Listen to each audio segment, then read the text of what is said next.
Happy birthday, 10 minutes of Torah. I would like to share with you one of my favorite parashot that illustrates a key question to our work in Jewish education and to our Jewish life, which is the connection between the people of Israel and the land of Israel, or today, to 2014, the state of Israel. Parashat Matot, the Israelites are walking towards the promised land, and they can almost see it ahead of them. And then two of the tribes, Gad and Reuven, approach Moshe and tell him, "We've found a better place for our cattle, and we would really like to resettle in this area and not continue with the rest of the Israelites for the promised land." Moses is furious at their suggestion, and he feels that it's not only a threat to the well-being of the people, it's also in a way rebelling against the core mission of the Israelites as they're walking towards the promised land when they will fulfill their covenant with God. And he's challenging them on their refusal to continue with the rest of the people, but also challenging them because he's worried about the effect that their decision might have on the rest of the Israelites.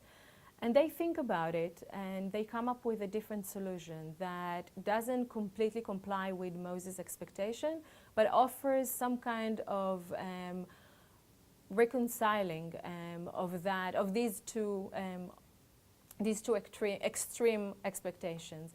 They say, you know what, we'll go with you. We'll go with the people. We'll be the first one to go to war. And once the rest of our tribes will be settled in the land, we'll come back to our area where we wanted to settle. And that gives Moses a different way of looking at their request. The interesting thing for us is not really, to my opinion, is not really the question where all Jews should go and live in the promised land. In 2014, we already know that many Jews made other choices, and that there is a bigger enterprise that is here at stake. One is the continual evolution of the state of Israel as the homeland for the Jews, whether they live in it or not. And the other thing is the unity of the Jewish people. In other words, what can we learn from Matot about what happens when we are in disagreement about the task, about core issues in our tradition, or even smaller things about our connections with each other?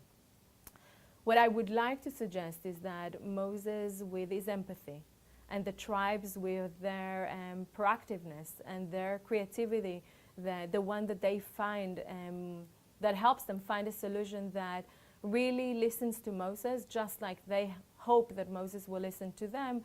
These are all takeaways that could be helpful as we try to understand how are we approaching the same question. The same two questions. The first one is, what should be the connection between Jewish people and the Jewish state? How can they contribute to helping Israel become what it is, what it ought to be, whether they choose to live in it or not? And the other one is, how do we address as one people, unified people, issues of disagreement and conflicts amongst us at pressing times?